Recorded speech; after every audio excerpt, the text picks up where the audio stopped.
Should Egg have been honest with Dunk? Should Dunk have agreed to the fixed joust? Should they have just called this show Fun with Feces? We'll answer all those questions and much more on this episode of The Joffrey of Podcasts. I've been very busy. Many important matters require a king's attention. I'm king now. King now. I am king. I am king. I am. Kiss it. I am. Kiss it again when I turn. Your fingers or your king doesn't fingers discuss your battle plan. He's one, but your fingers or your tongue. I am the king. I'm telling mother. My name is Catfish, and with me, as always, is someone who has never made me a breakfast sandwich as delicious looking as the one they had in the episode tonight. It's Bubba! Catfish, I'm so glad we're going to be talking about episode 3 of The Night of Seven Kingdoms. Plus, I want to make sure you have at least 3 fingers up your arse. Like Alice, let's go. We're talking about episode 3, The Squire. After Egg attempts to train Dunk's uncooperative horse, Dunk teaches his new squire an important skill. As they take in the tourney's first full day of events, Dunk receives a proposition from the Ashford steward that could help secure his future. On this podcast, we're going to do our classic match games. We're going to break down the characters, debate the moral questions of the episodes, and we'll both enter the tourney lists at the end to determine the championship purse. Catfish, we've reached the halfway point. This is episode 3. The Squire, what is your rating for episode 3? Bubba, I'm going to give this episode 9.5 out of 10. What we all know as our double S's. Double S's? Yeah. That stands for shitty soothsayers. Thanks a lot. Thanks a lot for that. Couldn't you just made something up? But no. This show continues to delight. I can only hope that Bubba has stopped doing his triple Bs. Triple Bs? Yeah, that's the Bubba book blowing. And has finally accepted this show on its own terms. Still so much delightful. You know, Ms. Catfish finally watched last night's episode. I was like, do you want to start from the beginning? She said, no, you can just catch me up. But I did make her watch the first few minutes of the first episode so she could understand both the potty humor and the, sir, stop raping, which is just still good for so many reasons. And like myself, Ms. Catfish loved the show. Aww. It's light. It's fun. She said herself without prompting that the 2 actors were great. There continue to be amazing scenes between Egg and Dunk. These characters are so likable. And of course, we had the surprise tonight. Maybe you're going to give this a rating because you're like, finally, we get to learn who Egg is. You know, I've got egg on my face because it should have been easy to put together. We've got 2 missing sons. And then there's this kid over here who obviously knows a lot more than he should. But to be frank, it still made it seem like that the 2 sons were older. And so I just assumed that the last son, which we didn't get to hear described by our boy when he was in the tent just slamming the Targaryens, he gets to the last one, and the last boy is... And then Egg runs in, so we don't know what he was going to say. That's fascinating, but this show just continues to be just a delight. 9.5. I'm just holding the 10 for holding it for 10 for some silly reason. But Bubba, we always say, you don't care. Nobody cares what we think. What do you think? So, Bubba, people have really not cared what you've thought the last 2 episodes. So let's hear it. What do you have for tonight? Stun me. Catfish, for episode 1, you went 9.5. For episode 2, you went 9. Now, for episode 3, you're back to 9.5. Yeah. I am frustrated that I can't top you, but I'm going to try and give this 9 EMMs out of 10. 9 EMMs? Yeah. Egg McMuffins. That's what they ate for breakfast. They were double S's, Squire sandwiches. I go 9 out of 10. Okay. This is the story finally taking off. Okay, it's been fun seeing these 2 kind of putz around a tourney, but now we've got not just Egg McMuffins, we've got my favorite dish, steaks. We've got steaks. Dunk has just punched and kicked the prince. Your hero. Hello. Well, my hero, a bit like me, Aerion's a tough critic. He gave that puppet show a very negative tomato score. And then Egg himself is a Nepo baby. You know I'm not going to like that. But... Well, Aerion himself got tomato metered after the fight. Everybody's a critic. That's what's so great. 9 out of 10. So good. What's funny is I love this episode. For me, one thing I've been thinking about in the back of my head is right now, listeners, we are in the beginning of February 2026.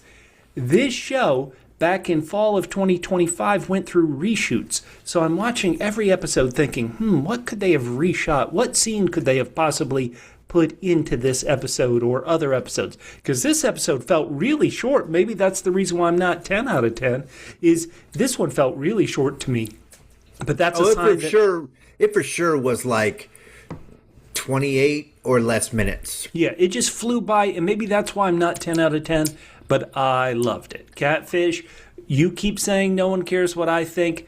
I care, you care, we care what you listeners think. You can reach out to us on social media at PHQ, or if you're watching this on YouTube, go down in the comments, tell us what you thought of the halfway point. What do you think of the series now that we're here?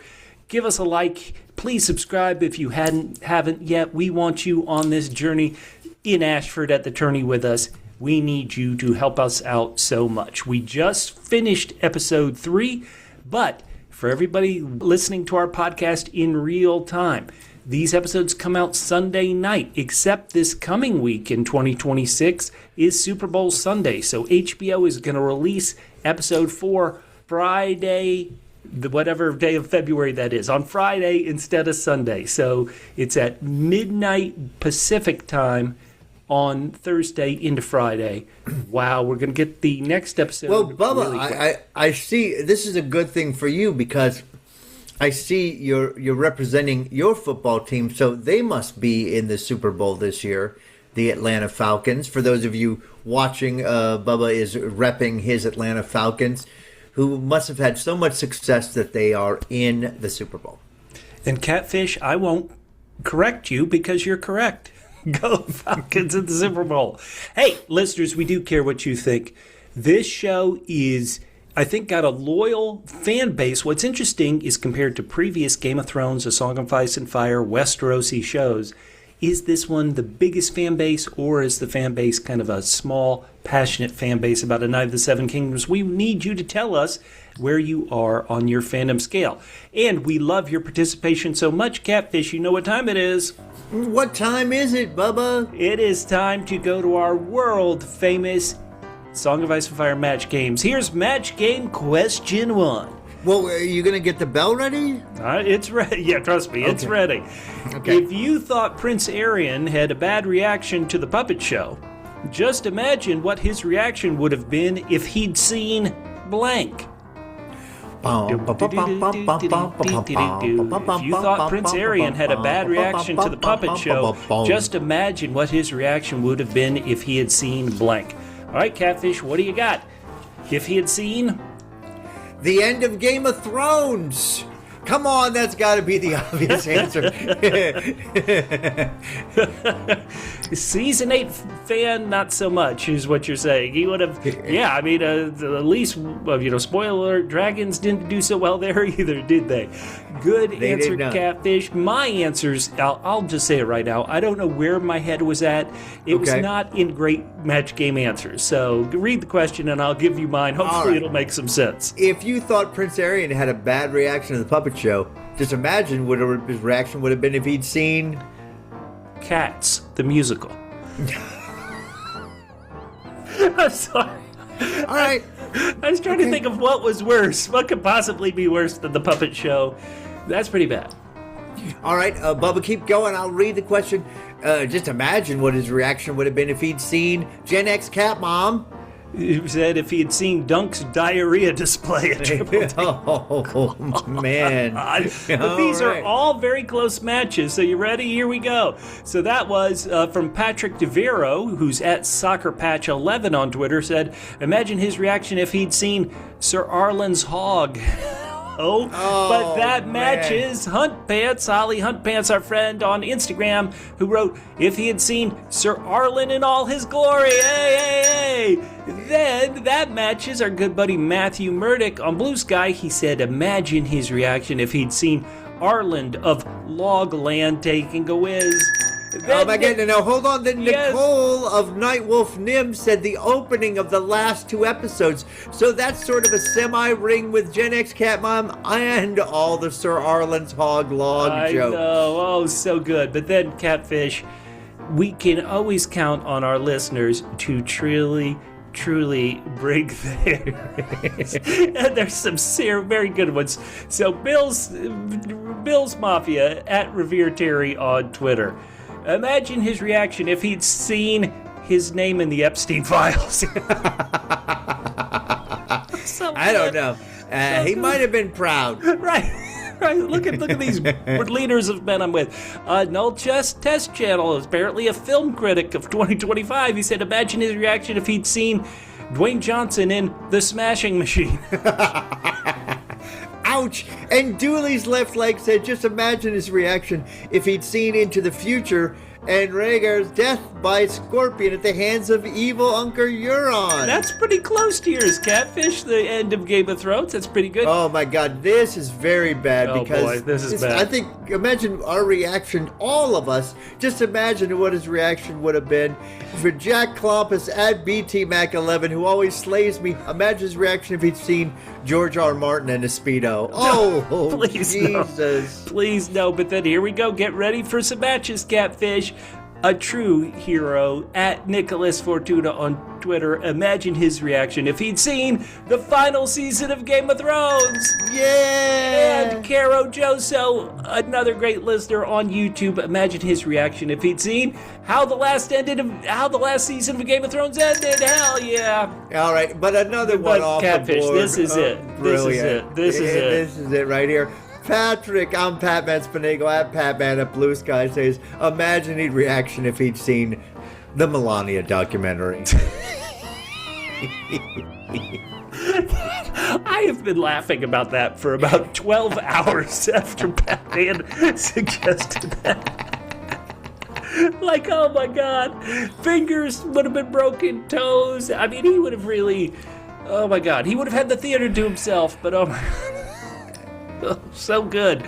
Listeners, we play this match game after every Game of Thrones TV show, so please, when House of the Dragon takes off in the upcoming fall of 2026, please join along and play with us. Oh my goodness. Okay, we got to be serious. 9 out of 10, 9.5 out of 10 episode, Catfish. The next thing we always talk about is I'm telling Mother. the best scene / your favorite scene of the episodes. We want to hear yours, listeners. Go down in the comments and tell us your best favorite scene.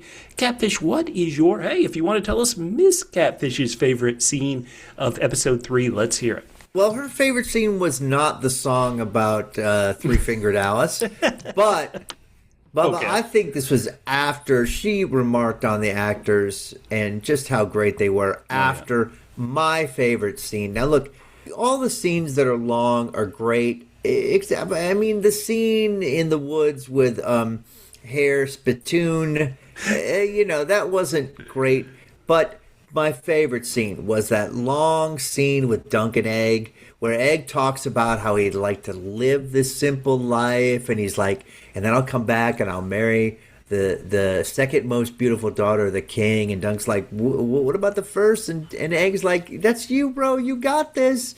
And then he asks Dunk if he can stay on as his squire. Just a beautiful scene. So these actors are so much fun to watch. And every scene between them that's like this is just great. Well, I know why you loved it, because it featured a child lying. Egg was a lying SOB. No, he wasn't lying. He was saying, "I wish I could live this life," and I think he wish he could. And I believe he wishes he could live that life rather than the life he's living. That's why he's sitting there learning how to sew. I mean, really, no one's going to go through that. You know, he does the training of the horse. Yep. I mean, he's really dedicated himself to helping out Dunk. Man, oh man. Well, that was a very warm scene. I would not imagine that would have been a scene they reshot. You know, when they did these pickups last fall, they may have done my favorite scene of the episode in a pickup. Okay. Why? Because it's all one location, the inside of this tent. My favorite scene of this episode was Squire Raymond Fossaway going on an anti-Targaryen Twitter rant. Oh my God. He hates them, man. Give this kid a little liquor, baby. Hard cider. Let's go woodchucks. Amen. These incestuous aliens, these blood magicers, tyrants who burned our lands, enslaved our peoples, dragged us into their wars. Every pale-haired brat they've saddled on us has been madder than the last. Hell yeah, how do you really feel? Hello. Now, what's funny is in some ways, of course, that's not really my favorite scene of the episode because there's so many great scenes. But watching that scene, it really unlocked something in me. And the show, God bless the show. The show is a great show you and I love. But one thing that it really hasn't come out and spelled for, let's say, the casual Game of Thrones fan is that, okay, this particular series, as we talked about in our podcast, we said, hey, you know, this is in between House of the Dragon and the original series, Game of Thrones. This takes place at that point in the timeline. The show really hasn't come out and kind of said it, mainly because it's very, you know, not natural for people to go, yes, it's so great that we're, 110 years after the House of the, the Dance of the Dragons or whatever. But what you have to think about, why did I love it? Because I've wasted so much of my life learning all these facts about these fake families in Westeros. And it's like, by the television shows, let me say, not the books, by the television shows timeline, the Targaryens are going to be wiped out in 70 years in Robert's Rebellion. In 70 years, these guys aren't going to be ruling anymore. And so what's funny is 70 years is a long time, but it also, if they're going to be overthrown, it's like you do need to show that not everybody's down with these buffoons. And Raymond Fossaway, he should have looked at Dunk when, he's talking all that smack and said, tell me I'm wrong. Like, where's the lie? Because he's right. These Targaryens have been terrible in a million ways. Now, you could argue, well, if the Targaryens weren't there, people would be arguing, fighting amongst themselves. And so maybe it's good to have this overlord that everybody can direct their anger at. But these Targaryens do deserve a lot of anger. And that scene and this actor's portrayal of that anger, it got me. I was like, hell yeah, preach, baby, preach. Bubba, let me just ask you a question since you have spent all your free time right. with this history. How many people have come into ruling and then have been like beneficent rulers? Well, yeah. Oh, this is so funny, Catfish. Spoiler alert for our lives. You and I have occasionally done these ridiculous trips where we go to places. We went to Vienna in Austria. And one thing that's crazy is that, hey, these people, nobody likes being ruled by kings and queens, right? But, now hundreds of years later, the people there still remember Sissy, right? Sisi. Queen right. Sissy. They love her somehow. She's like this folk hero because she was kind in real life to, the Hungarian, the Austro-Hungarian Empire common folk. And so they kind of still, hundreds of years later, really feel a connection to her. Whereas, in England, I was there for one of the Queen's, I believe, Diamond Jubilee. And I think a lot of people certainly had trouble with the English monarchy when I was there in London. But still, they did kind of like enjoy the celebration, or the town did kind of decorate itself, even if they thought maybe it was a bit silly. We don't need this royal family. So, Well, once again, I think you're proving my point when people remember people who ruled hundreds of years ago, it's because they were the exception and not the rule as far as their care for the common folk. Right. And what's funny is, once again, I've wasted so much little gray cells taking all this in, and I suddenly started thinking about this. In the Game of Thrones, the original series and book series where we all got hooked, this area of the continent called the Reach, we really don't spend any time in. It really doesn't suffer too much war until at the very end, when what happens? There's a dragon attack on the Lannisters and a big battle, and a bunch of people get roasted by dragons. But in Aegon's conquest, this area, the Reach, I'm pretty sure that's where the Field of Fire was. And these people in the Reach, it was their soldiers who pretty much got roasted. Where a lot of other areas of Westeros, they bent the knee, the Reach got roasted. And spoiler alert, House of the Dragon, we're starting up this Targaryen civil war. A lot of areas of the Reach aren't going to fare too well in it either. Plus, there's a battle that the show keeps hinting about, the Blackfire Rebellion, which it also, I believe, had one of its big battles right there. So at a certain point, you'd be like, dude, stop with the wars. Stop with the killing, you know? That's all I'm saying. I mean, the Targaryens are clearly a-holes, but they're not unique in being a-holes when they rule. Oh, that's true. That is 100% true. So that was my favorite scene. A lot of great scenes in the episode, but for whatever reason, hearing this actor, this character, Raymond Fossway, be so passionate about it, I was like, oh yeah, hell yeah, let's go. Let's go. I'm telling Mother. Okay, well, another thing we've always been doing in these first couple episodes is we talk about new characters who were introduced. There really, at this point in the story, weren't many new characters to introduce. We did have the one-eyed Sir Robin Risling, the maddest knight in the Seven Kingdoms. Any thought about him, Catfish, where his quote is, "When it is madness bid, it is madness delivered." Hey, there you go. You need madness, I'll bring it. Any thoughts on him? I mean, the one thing I couldn't figure out, and maybe this was a new scene, he just sort of comes out of nowhere and then leaves to a different nowhere. Yep. Is he just passing through for local flavor? What the heck? Hello there, Squire. I'm trying to get my steps in. Excuse me. And it's weird, though, that Egg responds. Egg is like, yeah, I stole him, but it's not stealing if you plan to put him back. He's not stealing him. He's training him. Heck yeah.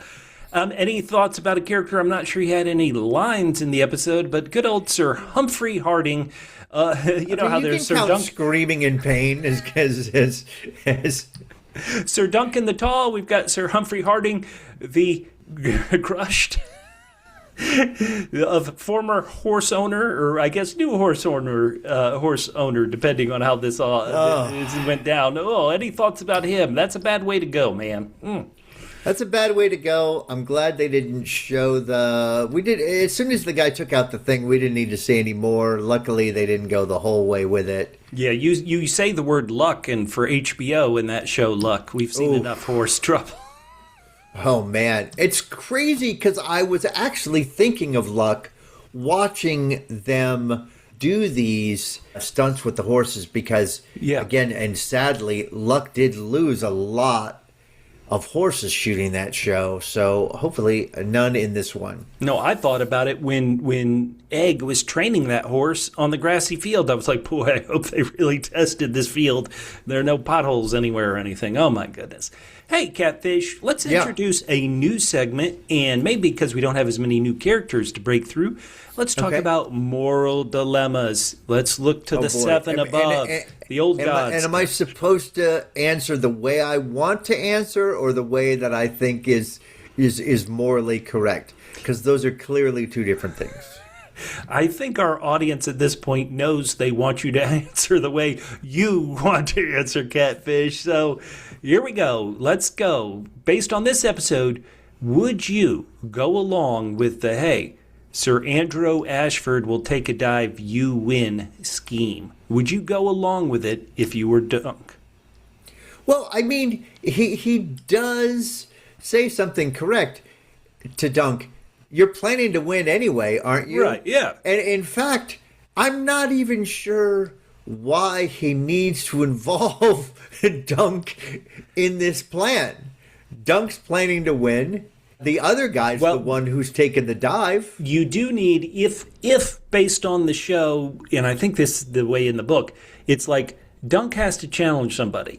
So it's like, Dunk, if you're right, if the steward, whose name is Plumber and likes, coughing up loogies, if he could just come up to Dunk and kind of convince him, hey, I really think you should challenge Sir Andrew Ashford. Now, Dunk would say, wait a minute, I saw him earlier today. He's awesome. So it's almost like you need to find a way to Got it. If you can't come out and get him part of the scheme, or if you don't want to get him to be part of the scheme, then you would have to find a way to get Dunk to, hey, challenge this guy. Wait, you mean that great guy who earlier today was totally kicking butt?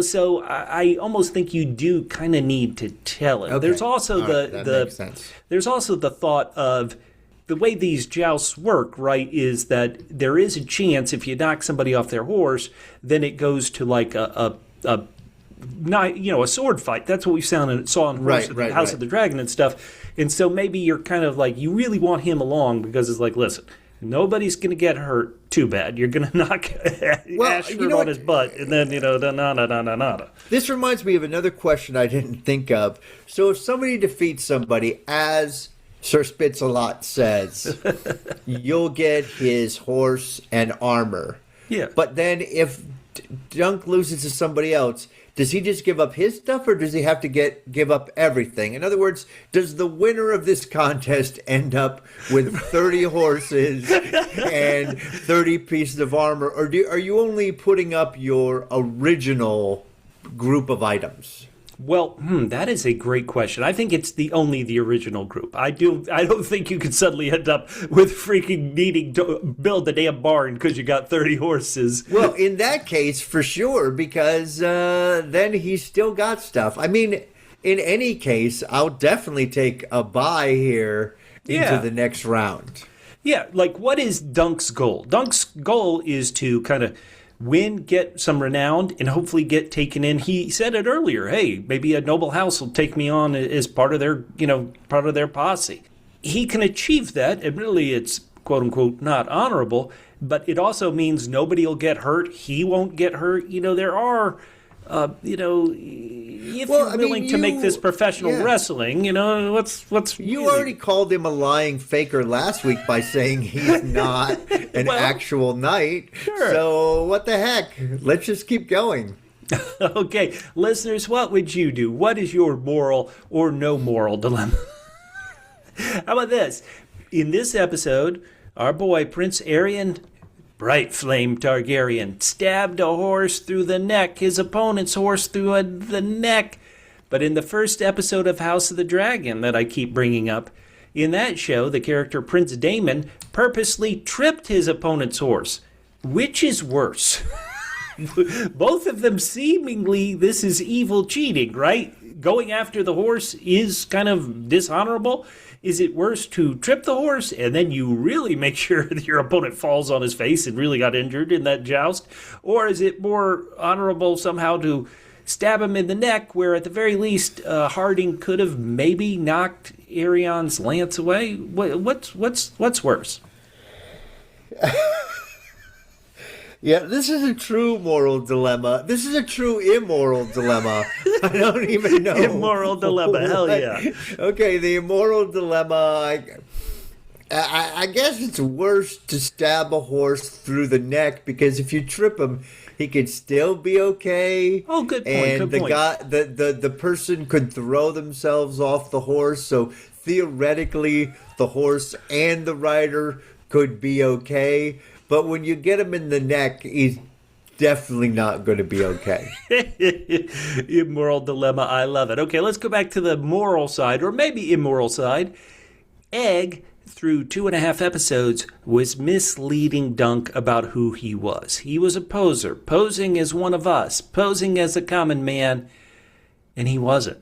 Is that wrong? Is Egg evil, a jerk for misleading, quote-unquote, his buddy Dunk? What do you think? What says you? Well, you know what? I'm surprised you didn't make this an immoral dilemma that's the same, because, again, according to you, Dunk is also a lying liar. What they're not lying about is what they want True. to be.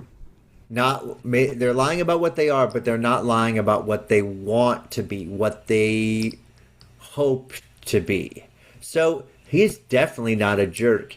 He's not very smart in that just by cutting his hair, and I don't know how he's cutting it so well, by the way. Yeah. No, he's not being a jerk. He's just trying to. I mean, think about what he's going through. This is a kid who is royalty, and he's like, "Hey, teach me how to sew." You know what I mean? Like, he is trying to live what he thinks is going to be his best life. Definitely not a jerk. Okay. Well, now you've got me real puzzled. If you shaved, I'm not a kid anymore, but if you shave your head, after how many days wouldn't there be stubble? I mean, after like the first day, there would be stubble. Yeah, this is like 2 days. 2 days later, 3 days later. That was a good job. By the way, just a quick question, because it made me think of this, and of course you probably know the behind the scenes. Because I thought he'd shaved his head before, but in some scenes tonight, and maybe those are the ones they reshot, it looked like he had a bald cap on. Oh, I didn't notice that. I did think I saw some stubble on the back of his head. I thought that was where you were going. I did in some cases, but there was one scene when he was talking to Dunk where I was like, this looks more like a bald cap than what I've seen before. Ooh, listeners, did you notice that? Here, let's do some internet sleuthing and see if we can solve it. I got a couple more moral or immoral dilemmas for you, Catfish. You ready? Great. Okay, so in the song, this is your opinion here. In the song Alice with Three Fingers, is it a song about a story of dignity and an act of dogged spirit, or is it not safe for work? What is the kind of point of this song? Look, anytime you can take something which people say is sort of a deficit or a disadvantage and turn it into a gig, that's a story of dogged spirit. Hell yeah. Alice's side hustle. I like it. There you go. And also it turned into a very amusing story. Hell very yeah. amusing song. In fact, I enjoyed that song more than I enjoyed Dunk's song, Egg's song, which is nice in that sort of it plays into words, stops or continues using dirty words. Love it. Okay, here we go. The last one, Catfish. This kind of went into your rating of the episode. Let's say you've been given a prophecy where fortune teller says, I'm so excited. Listen, good news, Catfish. You shall be king. Yeah. And you're going to die in a hot fire, and worms shall feed upon your ashes, and all who know you shall rejoice in your dying. After you get that kind of fortune telling, do you still tip? No, but I do use the tip of my sword. Though? Or you could just be like, hold on a second, let me get this straight. So you're saying I'm going to be king? Heck yeah, there you go, tip. All right, here we go. I'm telling Mother. You moral Catfish. I can't believe we got no moral answers from our boy Catfish. Here we go. Really? So we always talk about how both of us have read this book, but Catfish, you read it so long ago and you read so much that you don't remember specific particulars about this story. Yeah. Based on how this episode ended, where do you see this story going? Right now, Dunk, as when we last saw him, I thought there was possibly 4 or 5 people trying to hold him back. Well, actually, no, they had let go of him because Prince Egg had said, hey, let go of my buddy. Where's this story going now? Dunk did really, really give some good punches and a hell of a kick to Prince Aerion. Mm-hmm. Well, I think that Egg's dad is going to be so happy to have him back that he's going to be like, Aerion, like, you MFer. I got enough problem with these other kids. What is wrong with you? What actually made me think of is, obviously, because, again, it was a surprise to me, which it shouldn't have been. I'm like, sweet. How are they going to have more adventures together? They're just going to let Egg go off with Dunk for more fun after all this?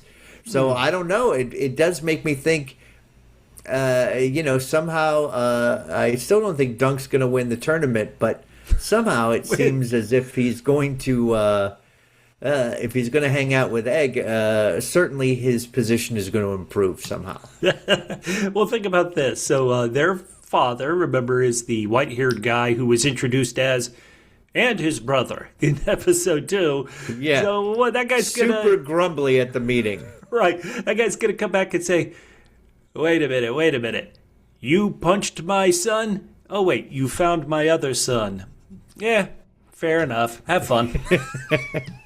Well, it all depends on, how he reacts to Aerion's reaction to the puppet show.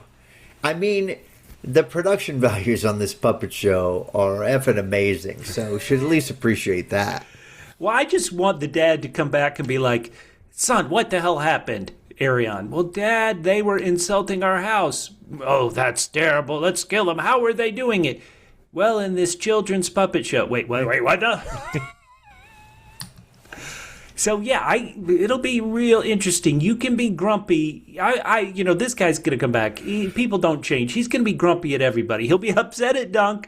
He'll be upset at Egg. He'll be upset at Aerion. He's going to come back and be like, good grief, I go away for 6 hours, and what the hell have you idiots done?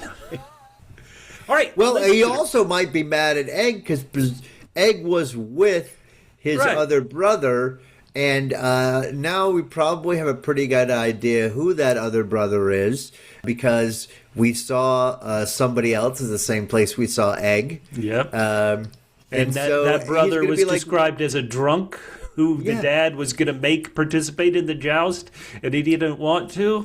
Yeah. So he's going to be like, Egg, why didn't you bring your drunken brother? Now Egg's in trouble.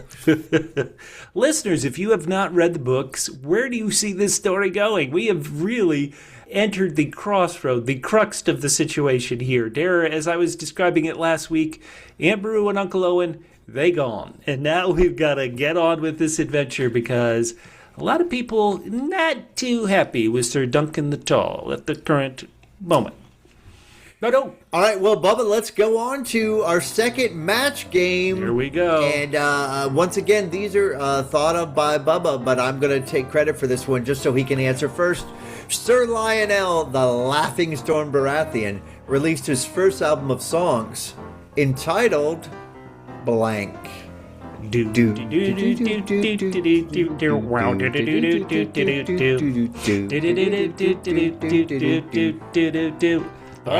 right, so Bob, I think this one we're going to have to match exactly because it's all going to be the same kind of thing. So let's see if there are any exact or close to exact matches. All right, Bubba, here it is for you. Sir Lionel the Laughing Storm Baratheon released his first album of songs entitled... Again, I was not in a good place, listeners. He titled it, topical, The Life of a Showgirl. He's a Swiftie, what can I say? Okay. Oh, my God. All right, Bubba, all right, give it to me. Okay. Sir Lionel Baratheon released his first albums of songs. He titled it... The Songs of Fisting and Vice. In that order.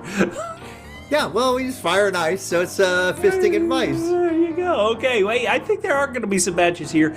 Our good friend Nicole, who's at Night Wolf Nim on Blue Sky, she said he titled his album Party in the Stormlands. Okay, oh wait, this is great. Our good buddy Patman on Blue Sky, he titled his album Stag Party. Who is this? Nitch? Is that how you'd say it? Nick? He's at Nick93 on Blue Sky. He said... Sir Lionel titled his album, What Happens in Lee's, Stays in Lee's, apparently. Okay. Oh, man, and our good loyal listener, Cam Shade 23, said Lionel entitled his album, The Three Finger Plunge. No, that's very close. I'm going to give it a... Oh, man. All right. And Marcus Kruger at Trusted System Blue Sky said Lionel called his album Just Dance and Sing and Screw because there's nothing else to do. Heck yeah. No. Oh, Catfish. Read this next one from our good friend Revere Terry on Twitter. All right. He says Lionel called his album Me So Horny The deer slayer the reindeer. It's so horny. Oh no. Oh no, here's another very close match, Catfish, from our buddy Matthew Murdoch. He titled his album Up the Bum. Or He had an alternate title Yes. stolen from Tom Waits. I always love a Tom Waits reference. Cripples, Bastards, and Broken Things. heck yeah. Oh my goodness. All right. We've got a couple more, and get ready. Okay, so on the next, Dr. Fan 06 on Twitter, or I think it's Twitter, said he titled this album, Welcome to the Pleasure Tent. Oh, man. Oh, man, and Gen X Cat Mom at Almond Con said Lionel's album was called Alice of Wonderbaum. Terrible. Dooley's Left Legs said Lionel's was called Sergeant Lionel's Laughing Stags Club's Band, live from Ashford, yellow vinyl cut. Hell yeah. Okay, Jack Klompus, BT Mac 11 on Twitter. He called this album Straight Out of Storm's End, Crazy Emma effer named Lionel. Hell yes. And Oh, Nick no. Fortuna Oh, no. at Nicholas Fortuna Oh, no. said Lionel called it Slip It in My Storm's End. Oh, give it a bell. So good. Terrible. Oh boy, we're going to have to clean ourselves after that. We need to clean ourselves of this bum fingering and move on to... All right, so then we're going to move on to the Song of Fire and Ice Cold, which is usually the dunks on Dunk. Some sweet disses. You know, there's some good ones here. First of all, Egg says to Dunk, Sir, is it odd that I have black hair growing out of my stones? And Dunk says, It's odd that you're telling me. Whoa. And then Dunk, it says to Egg, why have I been vomiting all morning? Egg says, it's a mystery. Egg, too smart. Okay, now the soothsayer. Yeah. We've already talked about her prophecy, Catfish. This is terrible. You shall be king and die in hot fire, and worms shall feed upon your ashes, and all who know you shall rejoice in your dying. Good day. Wow, sweet dish. And then, Bubba, you also mentioned the other one when Raymond Fossaway says, they're incestuous aliens. Every pale hair brat they've sat on us has been madder than the last. Hell and yeah. then, my favorite diss from Egg to Aerion, when Aerion says, what did you do with your hair? And Egg says, I cut it off. I didn't want to look like you. Ouch. Boom. Ouch. Boom. Heck, that's his brother who, when his brother was jousting, he yelled, kill him. He did. That was amazing. That was when it was really like, whoa. And also, but I loved Egg's got, he's got his standard cheer. When he sees something great, he goes, come on. That's pretty much his cheer. Come on. Amazing. All right, Catfish. So, there are a lot of really painful ice cold and fire disses. Which one's your favorite of the week? Oh, man, I have got to get it to Egg. Sassing your older brother. I didn't want to look like you. Right. That's cold. I Bubba, what about you? I think that's completely it. And trust me, cutting your hair is better than Egg saying, yeah, why do you think I got this face tattoo? Who's your champion I didn't of the want week? to be like you, my dad, Mike Tyson. Oh, wait. I'm telling Mother. Who's your champion of the week, Catfish? Which character won the episode? Bubba, Yeah. for the discussion about what he wanted to be, for the laughing at Dunk when Dunk couldn't interact with his girl, for the training of the horse, for dissing his brother, Egg comes out completely on top this week. He's a champion. He's a hero. He's a badass. I'm going with the champion being his brother Aerion. How many times in one day have you won a tournament contest and gotten a puppet show canceled? That's like he's had a full day. He got a lot done. Aerion is my champion of the week. I'm telling Mother. All right, Bubba. If you say so. All right, Catfish, it is time for you and I to enter the list and go to a tournament and to see which way we should go here. So Dunk was with Egg, as we're saying, about 2.5 days, 2.5 episodes. Was there a moment earlier when Egg should have come clean? Catfish, your favorite scene might have been the time to come clean, or should he have stayed silent? This is a bit of a moral dilemma, but let's say you. If, he came clean at the best time because he saved Dunk's bacon, saved his, teeth, but was there a better time when Egg could have come clean? What says you? Absolutely not. Egg wants to live this life. Yeah. Having seen his family, I do not blame him one bit. But on the other hand, this is a glorious life. We already heard, there's a tradition in Game of Thrones. If we hear someone soothsaying on screen, it's probably going to come true. So look, on one hand, Egg's going to have a good life. Yeah. He's going to be the king. On the other hand, everyone's going to hate him and he's going to die horrifically. And I think to choose the life that he is trying to choose over that is a pretty bold thing for a young kid to do. And after he's seen that Dunk is trying to be honorable, and Dunk is not going to be cool with all right, I'm going to take you away from your family. No, these are great points, Catfish. What I would question, listeners, Question it. This is a kid. On one of the official after show videos they put out, the showrunner Ira Parker was talking about Egg's maybe 9 years old. I don't know if that's how old you thought he was, but that's what the showrunner said. Is okay. This is a 9-year-old kid. One thing I would think or wonder about is that even at 9 years old, you are a prince. You see the money trouble that Dunk is going through. Dunk is buying good coin to get eggs to feed you. He's buying you sausages. He's buying you ale, even if you don't like ale, he's getting you cider. And so at a certain point, you're rich, right? I'm the prince. And is it still cool to keep letting this guy who has to sleep, not even in his own pavilion in a tent or anything, he's got to sleep outside. Is it cool to keep letting him buy you food and stuff because he thinks you're, a nobody, an orphan from Flea Bottom like he was?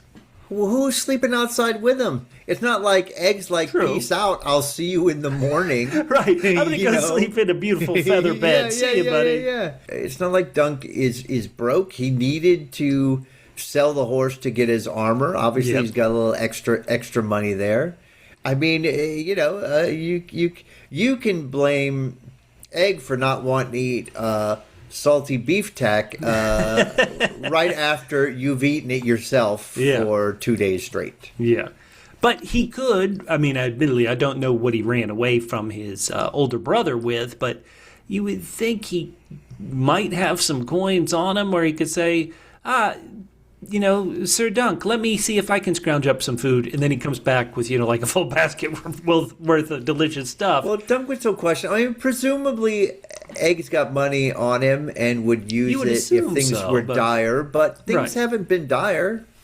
Again, Dunk had 3 horses and there's only one person. So, presumably Egg might want to ride the other one, but who knows even?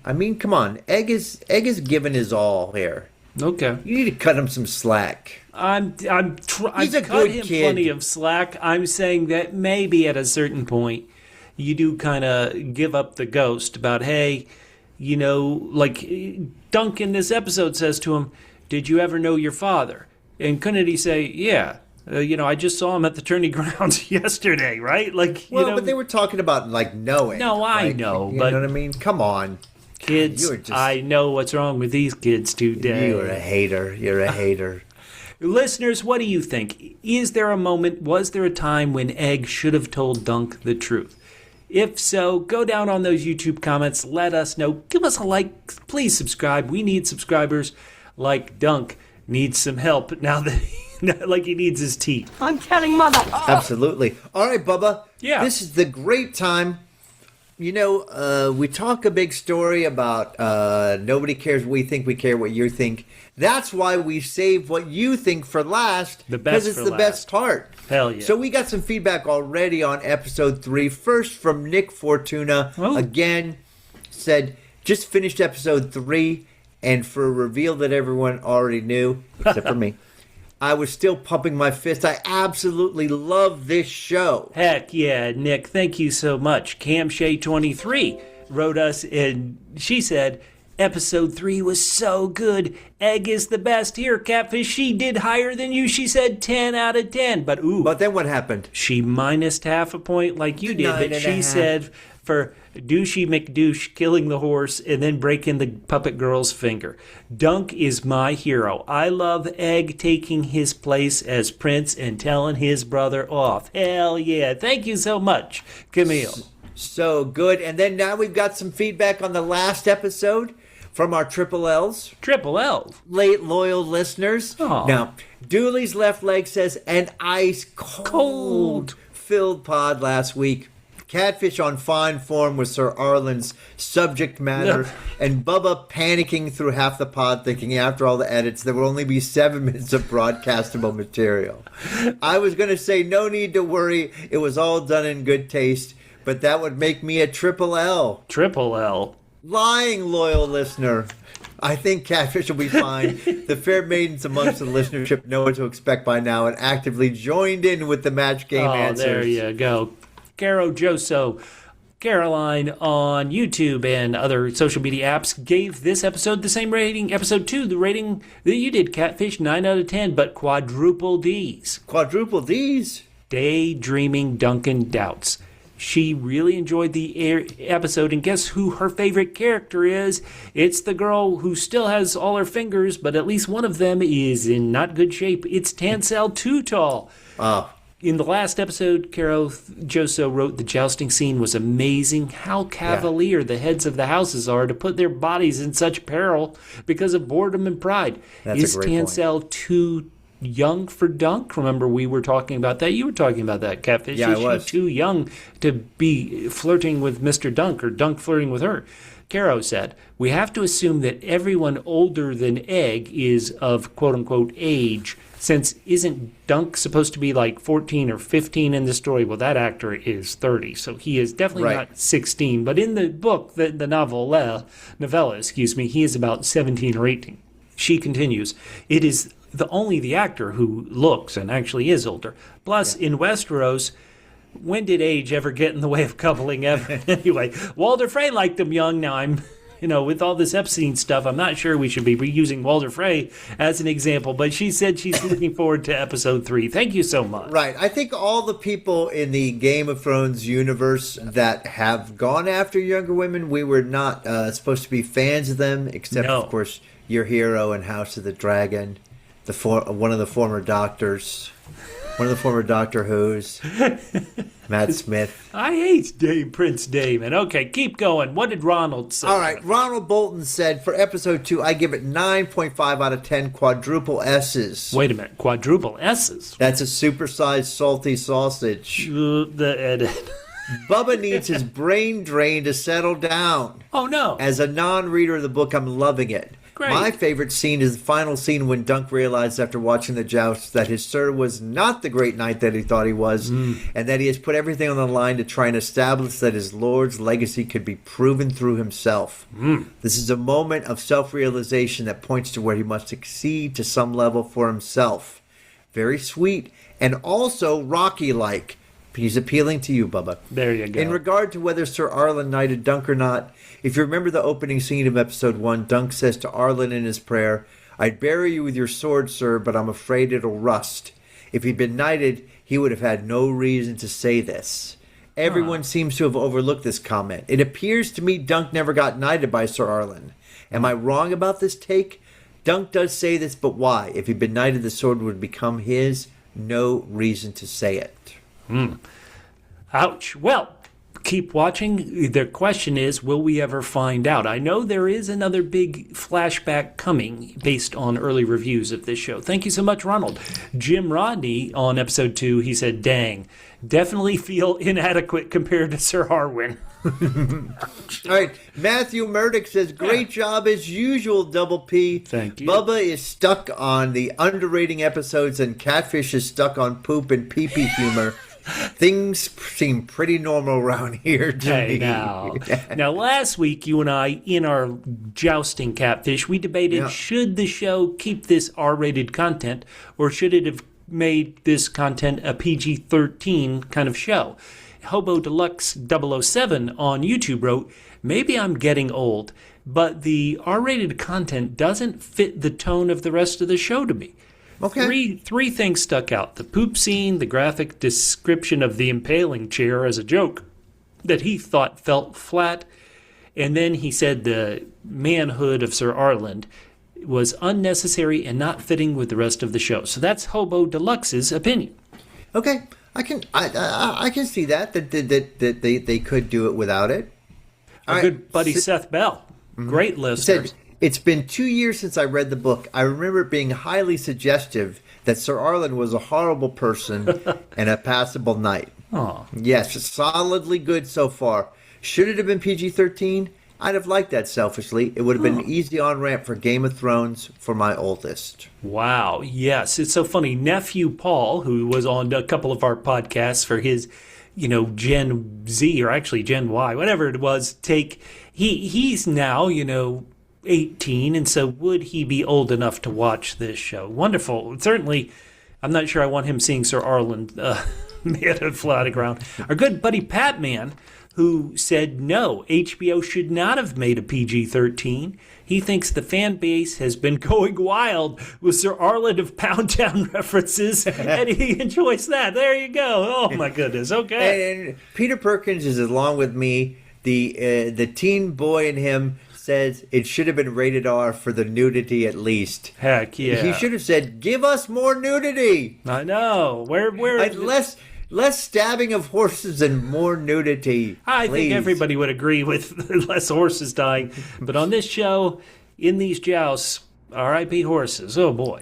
Catfish, we love to say, keep giving us your feedback. If Absolutely. you haven't gotten us your feedback on episode 3 yet, a lot of people seem to be real high on it. But what about you? Did you enjoy it? Let us know. For everybody here at Double P Media, Double P HQ on social media, my name's Bubba, and you can reach me on social media at Fit and Trim. That's FITTENTRIM, at Fit and Trim on social media. And I'm Catfish. You can hit me up on Instagram and Blue Sky at G to the Man. That's GETOTHEMAN. Next week, episode 4 is entitled simply 7. Is it 7 hells? Who knows?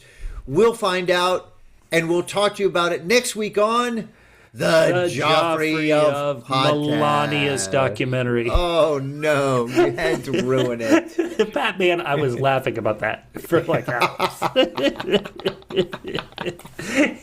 I'm telling Mother.